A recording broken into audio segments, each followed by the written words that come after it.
Hello brain, ছোট্ট দু তিনটে বিষয় নিয়ে কথা বলবো। যার প্রথমটাই হচ্ছে ডোনাল্ড ট্রাম্প কিছুক্ষণ আগে তার ট্রুথ সোশ্যালে একটা বিশাল পোস্ট করেছেন, যেখানে নেভাল ব্লকের ব্যাপারে সরাসরি কথা বলেছেন এবং তিনি বলেছেন যে নেভাল ব্লক এর জন্য তিনি নির্দেশ দিয়ে দিয়েছেন ইউনাইটেড স্টেট নেভিকে। এটার মিনিংস হচ্ছে ইউনাইটেড স্টেট নেভি এখন থেকে হরমুজ স্টেটের দিকে যাওয়া এবং আসা যত ধরনের শিপ রয়েছে তার প্রত্যেকটাকে তারা টার্গেট করবে। তাদের কথা মতো না চললে সেখানে তাদেরকে ডিস্ট্রয় করবে এবং আলটিমেটলি গ্লোবাল ইকোনমির মানে রক্তক্ষরণ হতে চলেছে হরমুজ স্টেটকে নিয়ে, এবং এবার যেটা ঘটাতে যাচ্ছে মূলত আমেরিকা। সো এটা ভয়ঙ্কর আকার ধারণ করেছে। এখন যদি এটা আমেরিকা সত্যি সত্যি কার্যকর করে, তার মানে হচ্ছে আমরা অ্যাজ এ হোল আমরা সবাই মূলত ভুগতে যাচ্ছি।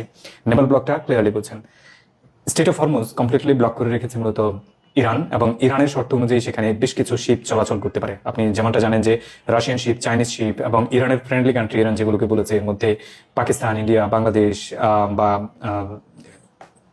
কাতার অথবা হচ্ছে ইরাক, এই ধরনের যতগুলো দেশের শিপ তারা অনুমতি দিয়েছে সেগুলো এখান দিয়ে চলাচল করার অনুমতি পাচ্ছে, এবং এই ব্লকেটের মধ্যেও সেগুলো চলতে পারে। কিন্তু ইরানের অনুমতি নিয়ে সেগুলো চলতে পারে। এর বাইরে কিছু শিপ তারা অনুমতি দিত, মূলত হচ্ছে তাদেরকে টোল প্লে করে সেখান দিয়ে যেতে হতো। দ্যাট মিনস হচ্ছে 2 মিলিয়ন ব্যারেল নিয়ে কোনো শিপ যাচ্ছে, তার কাছ থেকে প্রায় $2 মিলিয়ন তারা হচ্ছে একটা টোল নিয়ে সেখান থেকে ছেড়ে দিত।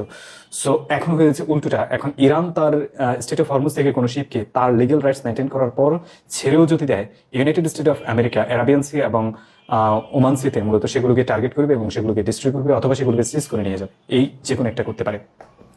এটা কি হবে? এটা আলটিমেটলি হচ্ছে গ্লোবাল ইকোনমির যে অংশটা পার্সিয়ান গলফের তেল এবং গ্যাসের উপর সবচেয়ে বেশি নির্ভরশীল ছিল, যারা মূলত কোনো কারণে ইরানের সাথে মিনিমাম সমঝোতা করে হলেও তাদের ইকোনমি চালিয়ে নেওয়ার চেষ্টা করে যাচ্ছিল, তারা এখন কমপ্লিটলি ডিস্ট্রাকশনে পড়বে। জাস্ট আগে ভাবেন আমাদের বাংলাদেশের অবস্থা। আমরা মানে অলরেডি আমরা সিভিয়ার ক্রাইসিসে আছি। আমাদের কোনো পেট্রোল পাম্পে কোনো ধরনের পেট্রোল পাওয়া যায় না। এলএনজির দাম অলরেডি চলে গেছে 1200 থেকে সম্ভবত এটা 2000-এর কাছাকাছি, মানে ছোট বোতলগুলো। সো আলটিমেটলি বাকি যেগুলো রয়েছে সেগুলোর অবস্থা আরো ভয়াবহ হতে যাচ্ছে, এবং নেভাল ব্লকের কারণে নট অনলি জাস্ট যে গ্যাস এবং তেলের বাজারে বড় ধরনের ইফেক্ট করবে, আলটিমেটলি এটা entire as a whole all ইকোনমির উপর ইফেক্ট করতে যাচ্ছে। এখান দিয়ে অল কাইন্ডস অফ শিপস, মানে যারা হচ্ছে কন্টেনার বাহী অথবা অন্যান্য মালামাল বহন করে, কিংবা এগ্রিকালচারাল প্রোডাক্ট যেমন ফার্টিলাইজার, এই মুহূর্তে পৃথিবীতে ভয়ঙ্কর লেভেলের ক্রাইসিসের দিকে যাচ্ছে। ব্ল্যাক রক সম্ভবত কিছুদিন আগে ক্লিয়ার একটা অ্যাজাম্পশন দিয়েছে যে নেক্সট 1-2 মান্থের মধ্যে সারা পৃথিবী জুড়ে ফার্টিলাইজারের ভয়ঙ্কর একটা ক্রাইসিস চলতে যাচ্ছে, এবং যা আগামী 4-5 মাসের মধ্যে মূলত টোটাল এগ্রিকালচারাল প্রোডাক্টে সারা পৃথিবীতে ইনফেক্ট করতে যাচ্ছে। সো ট্রাম্প নেভাল ব্লক দিয়েছে মূলত ইরানের উপর জিদ করে। এটা কোনো স্ট্র্যাটেজিক প্ল্যান থেকে আসেনি, ইরানের উপর জিদ করে। এর পেছনের কারণ কি? কারণ গত পরশুদিন ইসলামাবাদের যে নেগোসিয়েশন হচ্ছিল, সেই নেগোসিয়েশনে ট্রাম্প লিটারালি দাবি করে বসেছে যে স্টেট অফ হরমুজের যে টোল আদায় করা হবে সেই টোল আমেরিকা এবং ইরান যৌথভাবে আদায় করবে। দ্যাট মিনস হচ্ছে এখান থেকে যে টাকা আসবে সেই টাকার একটা অংশ ইউএসএ নেবে, একটা অংশ ইরান নেবে, সাথে ওমান নেবে। বাট ওমান এবং ইরান এটা কমপ্লিটলি মানে প্রত্যাখ্যান করেছে। তারা ক্লিয়ারলি বলেছে এটা তাদের সভরেন রাইট। এন্টায়ার হরমুজ প্রণালী যেখানে আছে সেটা তাদের মানে ডোমেস্টিক ওয়াটারওয়ের মধ্যে পড়ে, এবং এটা তারা ছাড়া অন্য কারো এটার ওনারশিপে আসতেই পারে না, এবং ইউনাইটেড স্টেট অফ আমেরিকা তো নাই। সো তারা এটা ডিনাই করেছে। যখন আমেরিকা দেখতে পাচ্ছে যে বিশাল একটা অর্থ, মানে প্রায় এজ এ ইয়ার শেষে এটা প্রায় 70 থেকে 80-90 বিলিয়ন ডলার, কখনো কখনো $100 বিলিয়ন অ্যাজাম্পশন করা হচ্ছে যে এই পরিমাণ অর্থ এখান থেকে আদায় হবে এবং আমেরিকা এখানে কোনো ধরনের মানে ভাগ পাবে না, তখন আমেরিকা এখানে জোর খাটানোর চেষ্টা করে যাচ্ছে ইরানের উপর, মানে রাগ করে, আলটিমেটলি অন্য কোনো কারণ নেই, রাগ করে এবং ইরানের উপর মানে প্রতিশোধ নিতে গিয়ে সারা পৃথিবীকে এই মুহূর্তে আমেরিকা বিপদে ফেলতে যাচ্ছে। সো আমরা অলরেডি জানি যে যখন ইরান নেভাল ব্লক দিয়েছিল, ইরান যখন হরমুজ স্ট্রেট কমপ্লিটলি ব্লক করে দিয়েছিল, তখন পেট্রোল প্রাইস আলটিমেটলি হচ্ছে ক্রুড অয়েলের প্রাইস $112 কি $15 পর্যন্ত চলে গিয়েছিল। আজকে আমি দেখতে পেলাম যে মানে অয়েল জায়ান্টগুলো সারা পৃথিবীকে একটা মানে কিছুক্ষণ আগে একটা মানে ওয়ার্নিং দিয়েছে যে ultimate oil price, crude oil price $150 hit করতে পারে উইদিন উইক। কারণ হচ্ছে যে মিনিমাম ফ্লোটা হচ্ছে হরমুজ স্ট্রেট দিয়ে থাকতো, সারা পৃথিবীতে তেল যেত, সেটাও এখন বন্ধ হয়ে যাবে। সো বিপদে থাকবে কে? শুধুমাত্র চায়না এবং রাশিয়া ছাড়া আর ইরান ছাড়া সারা পৃথিবী সারা পৃথিবী, ইভেন ইউএসএ। এবং এই পেট্রোল ক্রাইসিসে আলটিমেটলি সবচেয়ে বড় বিপদে পড়তে যাচ্ছে ইউএসএ নিজেই। দেন চায়না এবং রাশিয়ার কেন হবে না? এর পেছনে 2টা কারণ রয়েছে।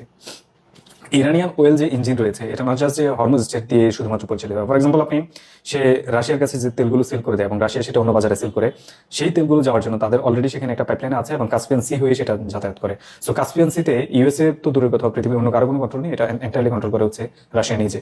সো কাস্পিয়ান সি হয়ে আমেরিকা রাশিয়ার বাজারে সে নিজের তেল সেখানে বাইপাস করে দিতে পারছে। সো ইরানের অয়েল ইকোনমি এদিক দিয়ে স্টেবল। দ্বিতীয়ত, চাইনিজ শিপে আমেরিকা অ্যাটাক করে যদি কোনো কারণে চাইনিজ শিপকে সে মনে করে যে সে ডিস্ট্রয় করে এখানে টিকে থাকতে পারবে, which is grave mistake. China এটা কখনো অ্যালাউ করবে না। সো আমেরিকা তার প্রয়োজনে, আমেরিকা তার ডিক্টেটরশিপ মেনটেন করার জন্য এন্টার ওয়ার্ল্ডকে যখন স্যাংশন দিতে চাচ্ছে, এন্টার ওয়ার্ল্ডকে যখন ভোগাতে চাচ্ছে, চায়না সেটা অতীতেও মানেনি। ইরানের উপর যত স্যাংশন ছিল সেগুলো থাকা অবস্থায় ইরানের তেল সে কিনেছে, এখনো সে আমেরিকান এই ব্লকেটের ভেতর দিয়ে ইরানের তেল কিনবে। সো আলটিমেট লুজার কে? আলটিমেট লুজার এখানে চায়নাও না, ইউএসও না, চায়নাও না, রাশিয়াও না, ইরানও না। আলটিমেট লুজার ইউএসএ এবং it's empire with all other countries like আমরা যারা আছি, আমরা সবাই মূলত এখানে সবচেয়ে বড় ভিকটিম হতে যাচ্ছে।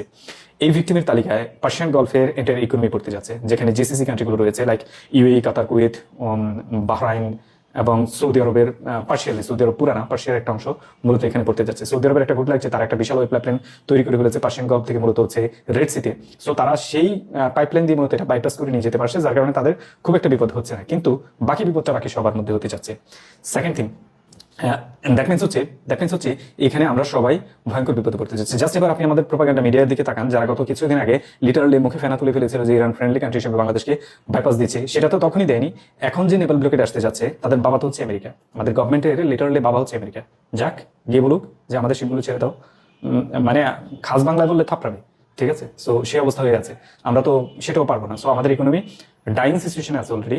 আপনি তেল পাচ্ছেন না সারা রাত্রে লাইনে থেকে, আগামী সারা রাত না সারা সপ্তাহ লাইনে থেকে এক ফোঁটা তেল পাবেন না, এই অবস্থা হতে যাচ্ছে, শিওর থাকেন।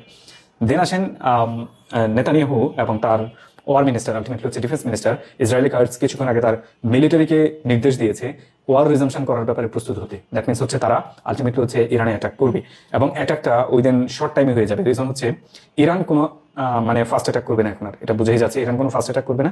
ইরান আলটিমেট একটা কমিটমেন্ট করে গেছে হচ্ছে পাকিস্তানের কাছে, সে এখনো ডিপ্লোমেসি মানতে রাজি। এবং পাকিস্তানের প্রধানমন্ত্রী আজকেও বলেছে যে টক ব্যর্থ হয়েছে, কিন্তু ডিপ্লোমেসি এখনো চলমান রয়েছে। আলটিমেটলি হচ্ছে আন্ডারহুডে তারা এখনো দুই পক্ষের সাথে কন্টিনিউসলি যোগাযোগ করে যাচ্ছে, কিভাবে এটাকে সলিউশন নেওয়া যায়, কে কতটুকু ছাড় দিতে পারে সেটা নিয়ে ফাইনালাইজ করার চেষ্টা করে যাচ্ছে। এবং শাহবাজ শরীফ যতটুকু জানি আজকে মূলত সৌদি আরবে ভ্রমণ করেছে।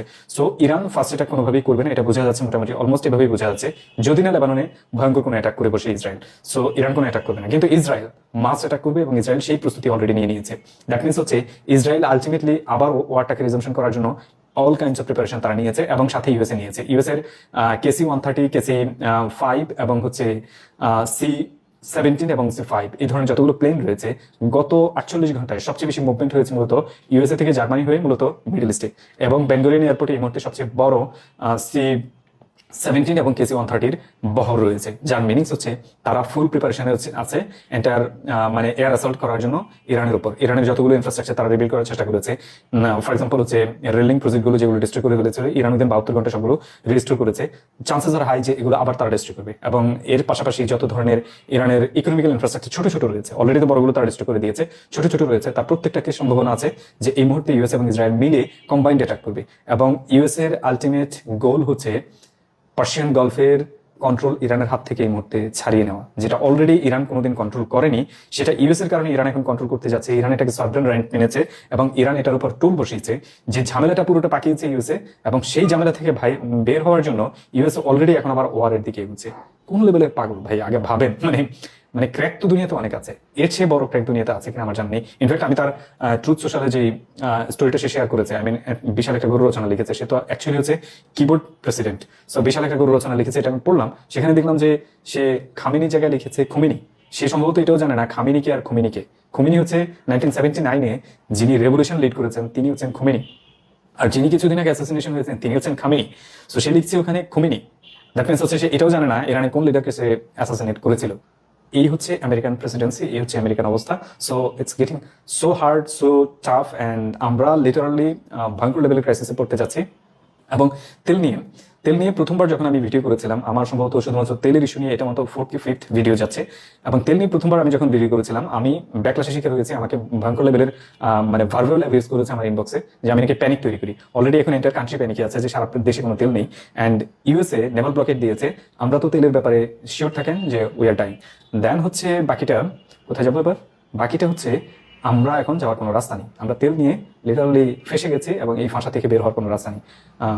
গডসেক, আমি জানি না আমাদের গভর্নমেন্টের প্ল্যান কি, এখান থেকে উত্তরণের কোনো রাস্তা তো মানে অল্টারনেটিভ ওয়েল সোর্সের ব্যাপারে তো কোনো কথা শুনি না।